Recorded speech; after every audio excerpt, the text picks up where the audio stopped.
Salamat sa naghatag. Itong buksan. Itong buksan ang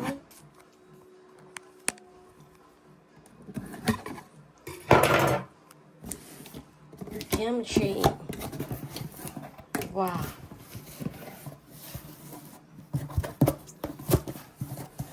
Kaging kimchi yung 5 kilo. Lami kayo. So, talis ko. Wrap. Hello guys, it's me again. Welcome back to my channel. For today's vlog ay nasa bahay tayo ngayon. At magluto tayo ng samgyeopsal with kimchi. Magluluto ako ng samgyeopsal with kimchi. Ito guys, yung kimchi. Gugupitin ko to. Yan.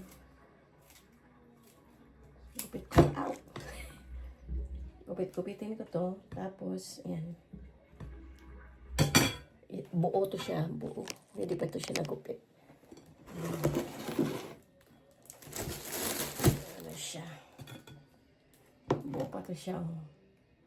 Tapos, gugupitin natin ng katamtaman lang. Yan. Tapos,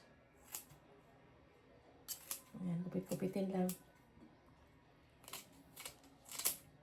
Ayan, ihalo natin to sa samgyeopsal na karning baboy. Ayan. Ay, wala tayong mga bisita kasi busy na at malamig. Tamad nang labas-labas yung mga tao. Nagsisimba lang kami kanina guys. Tapos uwi ka agad. Natulog, pahinga kasi sobrang sakit ng ulo ko kanina.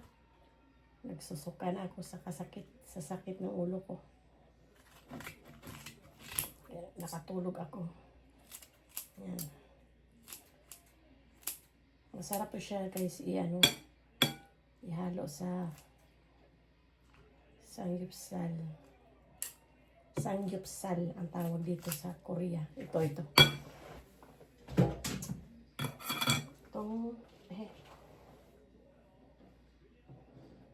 Pakita ko sa inyo mamaya. Ito lang siya, ihalo-halo, ipa-fried. Itong kimchi ay bigay lang din to sa akin guys kahapon. Ang kaibigan ko at kanina may nagbigay din doon sa simbahan. Isang box na kimchi, 5 kilos. Kaya naisipan kong magluto.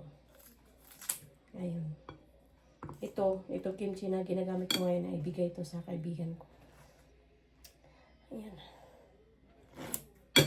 Ang dami na oh. Dami akong kimchi doon guys. Itira lang natin to. Okay na to guys. Kasi konti lang naman yung samgyeopsal. Tikman natin guys. Ang sarap. Crispy.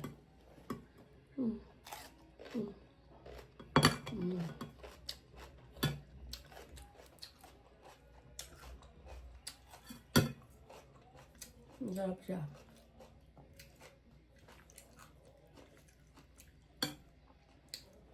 Sarap siya guys.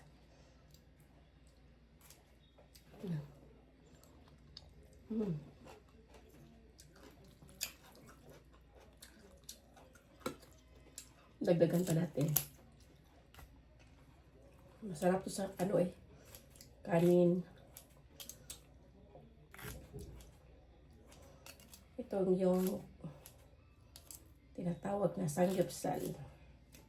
Yan, okay na to guys. Ito yung niya, itapon ko to.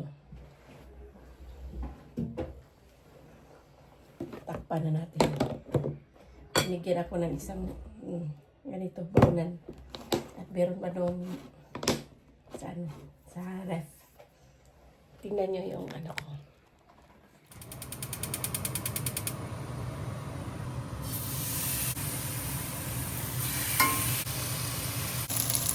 Ayan siya guys, na gupit-gupit ko na siya ng maliliit. Sakto-sakto lang. Ayan. Gupit ko na. Tapos, may, pag mag-brown na to lahat, i-set aside natin at saka ito pa. Ayan guys, ito na siya lahat. Ayan, hinahalo-halo ko na. Ito na lahat siya guys. So, ganun na kasimple. Ayan, mikos-mikos na yan. Ulam na. Ito siya lahat. Oh. Tignan nyo. Sarap tingnan. Masarap siya tingnan. At lalo na sa original. Sarap oh, diba? Hindi ko na pinakita yung ano kasi ang hirap mag-video. Ako lang mag-video, diba? At malaki. Saglit lang ito guys na. Hapok lang itong kimchi. Hindi siya yan.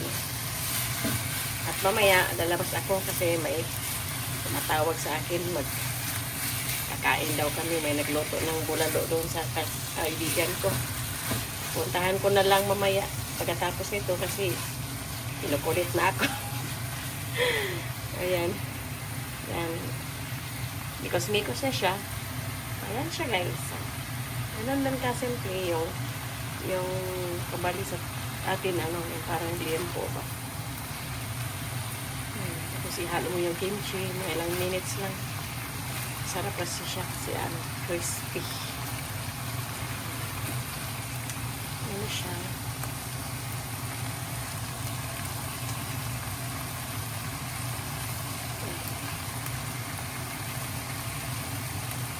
Ulam na to para bukas guys.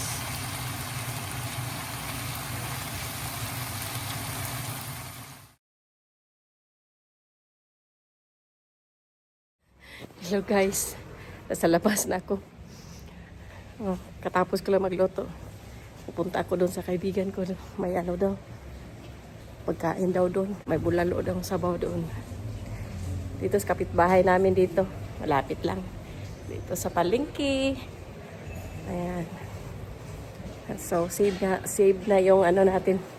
Pagkain sa bahay. Ganyan talaga dito guys. Wag nasa ibang bansa. Tipid-tipid. Yan, malamig. Sobrang lamig na. Winter season na dito guys.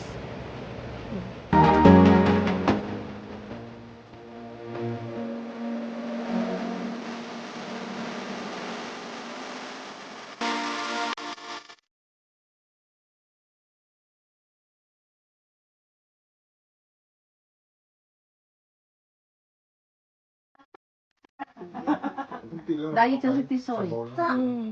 Dami yan. Hindi yan. Sigurado yan, kasya yan. Kasyang-kasya yan. Okay, sigurado kayo. Okay lang yan. Nag-diet kami. Kumain din ako kanina. Sige na. Karina. Okay. Thank you po sa blessing ngayong gabi. Salamat po sa aming pagtitipon ngayong gabi. Gabayan niyo po kami. Ate, pag linuto mo yung bulalo. Akala ko naluto na to kagabi. Hindi luto na yan. Pinakuluan na namin. Yan, ngayon ko lang pigsang. Asan na yung pansit? Anis ka. So, yung dami pa na panis? Nandiyan. Yan sa loob. Yung spaghetti hindi na panis, yung pansit. Dapat- Nagdadala naman namin kayo kagabi. Ayaw niyo magdala. Di, kasi di ba may bisita pa kayong darating? Hindi Nahiya pa din kami. nagpunta. Hindi, si kami lang ang nagpunta. So yung nung pansit, ang sarap pa naman. Pati yung biko, hindi ako nakakain. Si Tulits lang. May biko pati? Si Tulits ang ko. Yung... Pampatanggalin na Let's hindi eat, ba? guys. Kaya lang, sa gabi ka mag-inom nun kasi sarap Hindi ka ng makatulog. tulog mo. Akala ko. Sarap ng tulog.